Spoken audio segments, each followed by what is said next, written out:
गांधी हरि की तरह अनंत हैं और उनकी कथा अनंत है।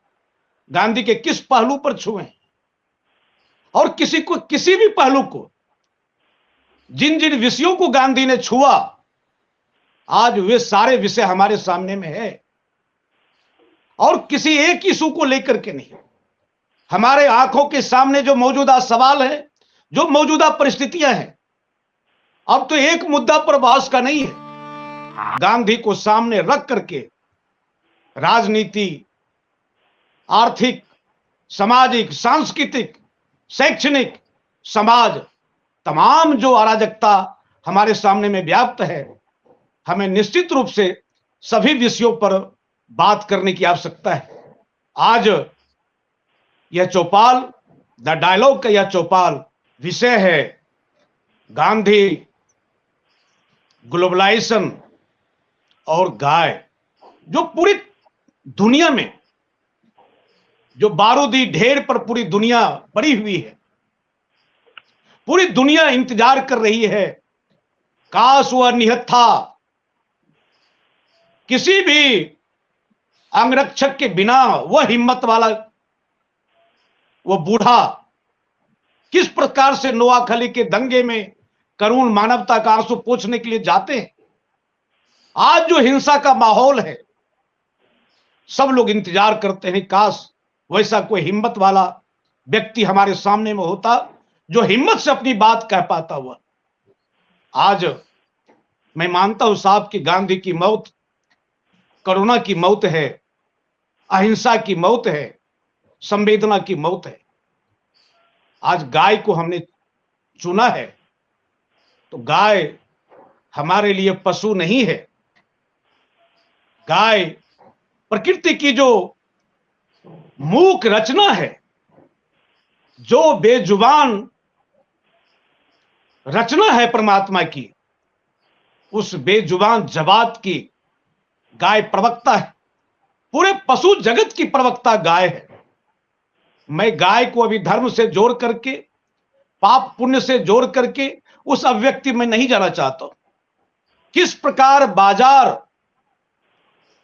और साम्राज्यवादी ताकत, उस ताकत ने गाय को औजार बनाया और पूरे हिंदुस्तान को समाप्त कर देने का खेल खेला, और 200 वर्षों से यह लगातार खेल जारी है।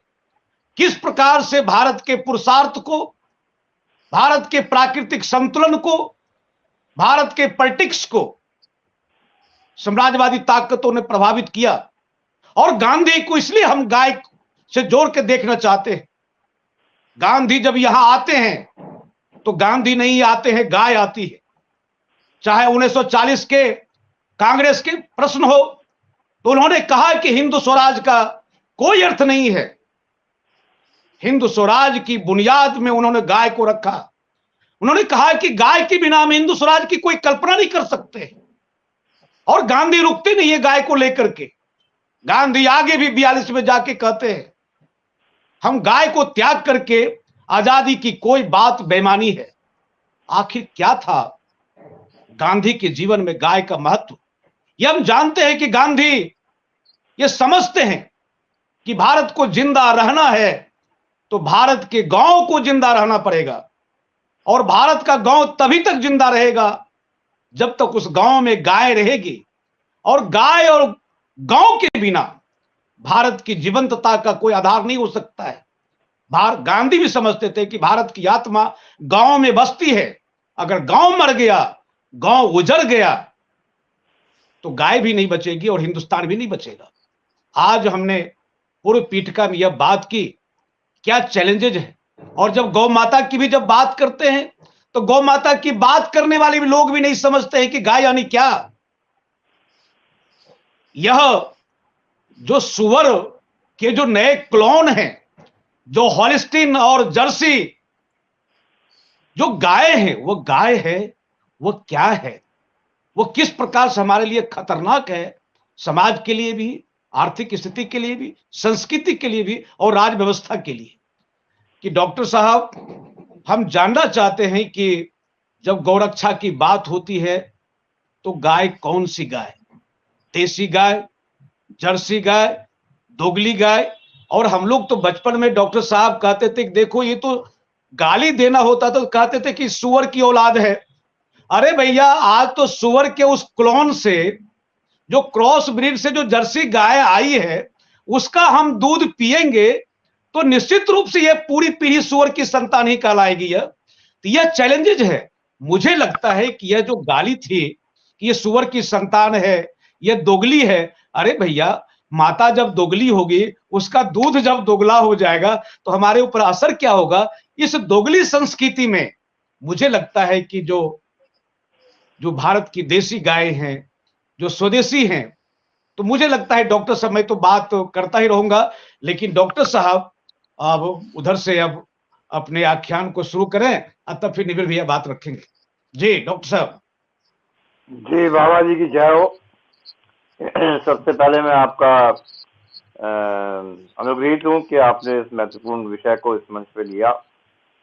अब वो बाबा जी, मैं आपसे और आपके श्रोताओं से भी निवेदन करना चाहूंगा कि जो रेफरेंस पॉइंट है वो 1920 को ना बनाए, उससे 30 साल पहले जाए जी। जो क्योंकि हम लोग इस बात के अभ्यस्त हो गए हैं कि 1915 में महात्मा गांधी भारत में लौट आए और कहानी यहाँ से शुरू होती है। असल में कहानी वहां से शुरू होती है जब 20 साल की युवा उम्र में महात्मा जी लंदन में पहुंच गए। तो आप जो है 1899 में पहुंची, 1889 में पहुंची, 99 नहीं। तो उस समय लंदन में बहुत कुछ हो रहा था। वहां पर जो ग्लोबलाइजेशन का खेल जो अपने आंखों से महात्मा जी ने देखा, और वहीं से बैठ के उन्होंने हिंदुस्तान से जो आवाजें आ रही थी उनको सुना, तो हिंदुस्तान की जो आत्मा है वो उनके अंदर वहीं से प्रवेश कर गई। मैं आपको ये दो चीजें इस संदर्भ में जो है, 2 या 3 विशेष चीजें लंदन में महात्मा जी की आंखों के सामने हुई। जिन लोगों ने उनकी आत्मकथा को पढ़ा है वो उसको फिर से अपनी स्मृति में जागृत कर सकते हैं। एक तो वहां पर उनको ये एहसास हुआ कि हिंदुस्तान से 1890 में बहुत बड़ा गौ रक्षा आंदोलन हिंदुस्तान में खड़ा हो गया था। जो लोग इस विषय को जानते हैं उनको इस बात का एहसास होगा। धर्मपाल जी ने इसके ऊपर पूरी किताब लिखी है। और किस प्रकार से इंग्लैंड की महारानी ने अपने लोगों को बोला कि ये जो गोरक्षा आंदोलन है ये मुसलमान के खिलाफ नहीं है, ये हम लोगों के खिलाफ है। क्योंकि अंग्रेज का राज जब भारत में 1808 में एस्टेब्लिश हो गया, दिल्ली में उनका कब्जा हो गया, उसके पीछे एक प्रेरणा तो ये थी ही कि कब्जा करने की, लेकिन दूसरी प्रेरणा ये भी थी कि बहुत बड़े स्तर पर गाय की खालों का कारोबार जो है वो शुरू हो गया।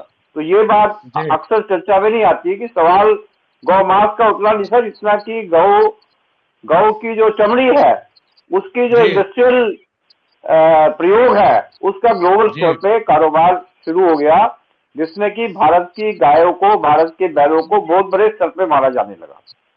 ये सबसे पहले हमको जो प्रस्थान बिंदु है यहाँ पे विचार करना पड़ेगा। इसके आगे की कहानी बहुत लंबी है, मैं अभी आपको संक्षिप्त रूप में आपके सामने रखना चाहूंगा। हम लोग ये भी ना भूलें कि करीब 100-200 साल पहले ये लोग अमेरिका में पहुंच चुके थे। वहां पे एक प्राणी था जिसको बिसौन बोलते, जो भैंस जाता था। लाखों भैंसों को इन लोगों ने वहां पे उनकी मार दिया। उसकी अनेक प्रेरणाएं थी। हिंदुस्तान में क्योंकि इतना बड़ा गोरक्षा आंदोलन खड़ा हो गया, इसलिए अंग्रेज की हिम्मत उस स्तर का नरसंहार करने की नहीं हुई। तो लेकिन उसकी जो गूंज गांधी जी के कान में पहुंची, साथ में जो वैक्सीन का व्यापार चल रहा था, गाय के माध्यम से चेचक की वैक्सीन बनाई जा रही थी, लाखों जबरदस्ती इंग्लैंड के लोगों को वैक्सीन लगाई जा रही थी, वो उसका विरोध कर रहे थे। लाखों लोग लंदन में उस वैक्सीन के खिलाफ इकट्ठे होते थे। तो महात्मा गांधी ने इन 2 बातों के साथ इस बात का एहसास शुरू किया कि भारत की जो लड़ाई है वो गोरक्षा की लड़ाई है, गौ स्वराज्य की लड़ाई है, गाय को बचाने की लड़ाई है, जो किसी और को एहसास नहीं था। और जी 1920 के आंदोलन में उन्होंने यहाँ के जो यहाँ पे नारे लगे हिंदुस्तान में असहयोग आंदोलन में कि महात्मा गांधी की जय, अली ब्रदर्स की जय, तो खिलाफत वालों के साथ उन्होंने समझौता किया कि हिंदुस्तान में गोहत्या नहीं होगी। जी बाबा जी, तो ये जो 1920 में जो समझौता हुआ, उसके बाद हिंदुस्तान के लोगों को ये उम्मीद थी कि जब भारत की आजाद सरकार बनेगी तो यहाँ जी पे सबसे पहला कदम यहाँ की आजाद सरकार गो हत्या बंदी के पूर्ण बंदी के रूप में ये पहली घोषणा होगी। ये हिंदुस्तान के लोगों को ऐसा एहसास था। और उस बीच में बैलों को मार के, गायों को मार के, उनकी चर्बी का कारोबार करके, अनेक प्रकार से गाय आधारित जो यहाँ का इकोसिस्टम था उसको इररिपेरेबल लॉस अंग्रेज लोग पहुंचा चुके थे, क्योंकि उसके बाद जी सेकंड वर्ल्ड वॉर भी हुई। तो दुर्भाग्य से हिंदुस्तान की जो संविधान सभा थी उसने पूर्ण गो हत्या का प्रस्ताव पास नहीं किया। उसमें बहुत सारे लूपहोल छोड़ दिए और उस लूपहोलों के कारण कमोबेश अनेक रास्तों से गो हत्या का जो प्रकरण है यहाँ पे जारी रहा। और मैं अंतिम बात अभी फिलहाल के प्रकरण में मैं ज्यादा लंबा बोल गया हूँ, मैं आपसे जी कहना चाहूंगा कि इतिहास की इतनी विडंबना है कि जी जैसे आदरणीय जवाहरलाल नेहरू गांधी जी के प्रथम शिष्य थे, लेकिन जी उन्होंने कार्य तो सब उनके विरोध में किए। तो ऐसे ही गांधी जी के एक भतीजे थे, उन्होंने भारत सेवा संस्थान शुरू किया मफतलाल ग्रुप से मिलके। उन्होंने विदेशी सीरम मंगा के यहाँ पे गायों को लगा के क्रॉस ब्रीड का कार्यक्रम शुरू किया। वो गांधी जी के ही अपने जो है एक मानस पुत्र के द्वारा शुरू हुआ। उस क्रॉस ब्रीड से हिंदुस्तान की गायों को फर्जर नुकसान पहुंचा। आज कोई नंदी की स्थान की बात भी नहीं कर रहा है। अभी जो डलवाई कमीशन की रिपोर्ट आई है वो विशुद्ध प्रकार से कृत्रिम गर्भाधान के ऊपर आधारित है। जो भी लोग गाय के प्रकरण को जानते हैं, जो आप बार बार जो आपने कुछ भाषा का प्रयोग किया, कौन सी जर्सी वगैरह की बात की, जर्सी तो एक खुद फिजिकली यहाँ पे आती है। वो जो सीरम है, जो भी गाय को समझता है वो जान रहा है कि उसके कारण से सही प्रकार से गर्भाधान नहीं हो पा रहा है। आज जो लाखों छुट्टी गाय घूम रही है यूपी के, बिहार के, बाकी देश के, मध्य प्रदेश के क्षेत्रों में, वो इसलिए नहीं घूम रही है कि वो असहाय है, वो वृद्ध है, वो इसलिए है कि उनका गर्भाधान नहीं हो पा रहा है। तो भारत सरकार जो है इन सब चुनौतियों के प्रति, मैं विनम्र भाषा में कहना चाहूंगा, सचेत नहीं है। और गाय की जो लड़ाई है, गाय को बचाने की लड़ाई है, वो आज और भी तीव्र हो गई है, उसकी चुनौतियां और बढ़ गई हैं। तो आपकी प्रेरणा से इस लड़ाई को हम कैसे लड़े, इस पर हमें विचार करना पड़ेगा।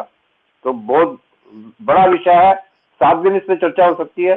तो मैंने संक्षेप में अपना निवेदन आपके सामने रख दिया।